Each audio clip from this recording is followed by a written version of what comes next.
Have you ever noticed something strange about Japanese seniors? In the West, if a 70-year-old falls onto the floor, it is a medical emergency. It's a 911 call. In Okinawa, Japan, where people live longer than almost anyone else on Earth, getting down on the floor and standing back up is something a 90-year-old does 30 times a day. They eat on the floor, they sleep on the floor, they socialize on the floor. We think they live long because of the tea or the fish, but researchers are now realizing it's the floor life. Every time they stand up from the floor, they are doing a deep squat, a full body lift. They aren't exercising, they are just living. Meanwhile, we are killing our legs with this. Robert Chivao kage sofa mi fiasao. This is the comfort trap. The more you sit in soft chairs that hold you up, the faster your own support beams, your legs, rot away. Today, I'm borrowing 6 ancient movements from the Japanese radio taiso and sumo traditions. We're going to rebuild your Okinawa knees. And don't worry, you don't have to get on the floor yet. We will do it all safely, right here. But first, do you have American legs or Japanese legs? Let's find out. I call this the sock check. Imagine you are putting on a sock. Lift one foot up. Now reach down to touch your toes without putting that foot back on the ground. Can you stay there for 3 seconds? Or do you have to hop around? Do you have to grab the wall immediately? If you can't balance on one leg while moving your upper body, your stabilizers are asleep. You might have strong thighs from walking, but your anti-fall muscles are dead. In Japan, they wear sandals called geta that require constant balance adjustments. Their stabilizers are always on. Yours are off. Let's turn them back on. Move number 1 starts with the toes. The Japanese believe strength starts from the ground up. If the roots are weak, the tree falls. Look at your feet inside your shoes. They are coffin-shaped, squeezed, numb. Japanese monks often walk barefoot or wear split-toe socks, tabi.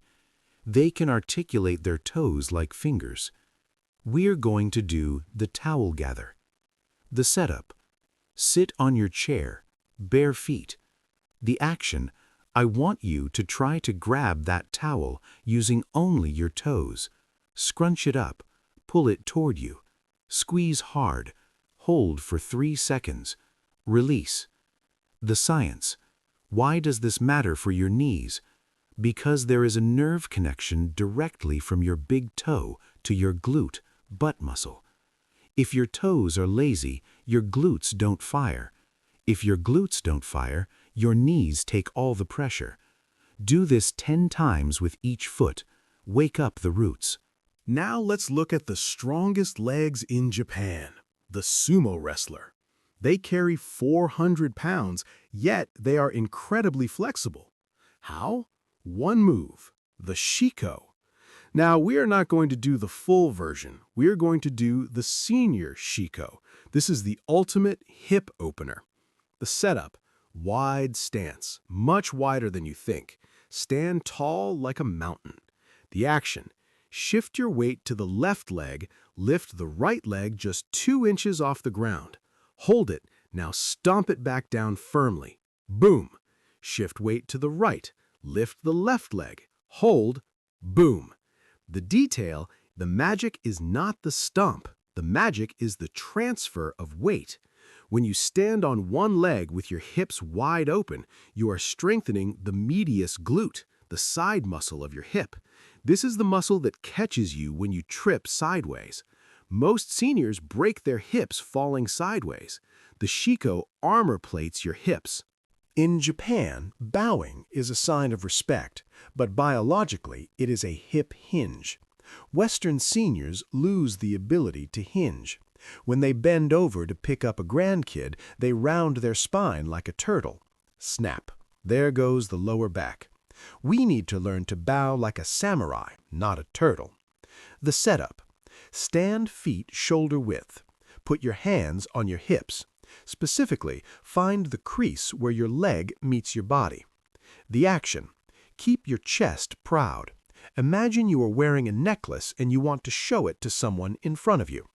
Push your butt back towards the wall behind you. Unlock your knees, soft bend, but don't squat. Bow forward with a straight back until you feel a stretch in your hamstrings, back of the thighs. The visual cue. If I bow and the chopstick leaves my back, I've failed. Keep the chopstick touching. This builds the posterior chain, the engine of your body. If you master the ojigi, you will never hurt your back picking up groceries again. Now, the big one, the squat. But we aren't doing gym squats, we are doing the tatami rise. This mimics the movement of getting up from a low Japanese table. The setup. Stand in front of your chair. Cross your arms over your chest, genie style. This prevents you from cheating by using your hands. The action. Sit down slowly. Count to 4. 1, 2, 3. Touch. Don't collapse, just kiss the chair with your bottom.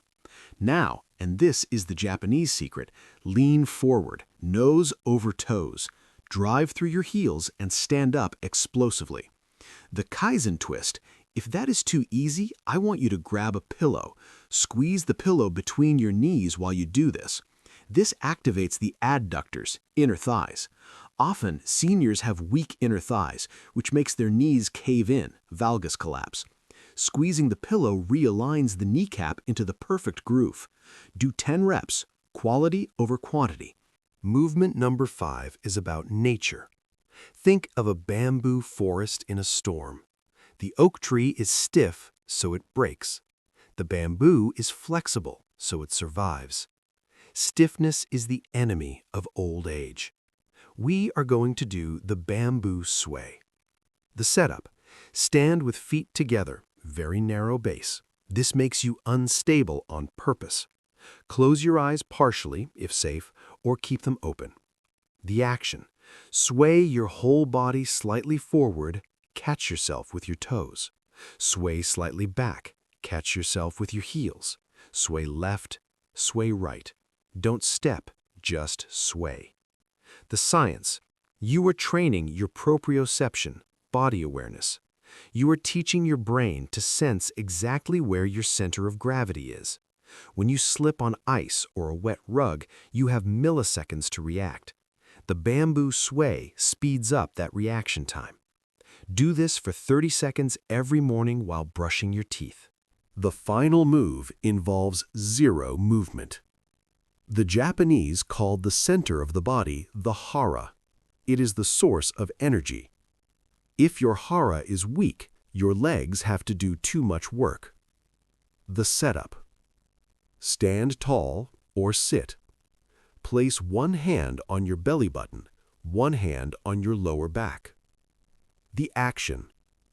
Inhale deeply through your nose, expanding your belly into your front hand. Now, exhale hard through pursed lips and tighten your stomach muscles as if you are bracing for a punch. Pull your belly button in towards your spine. But here is the trick. Keep bracing while you take 3 small breaths. Don't let the tension go. This creates an internal corset, a cylinder of stability. When Japanese martial artists move, they move from the hara.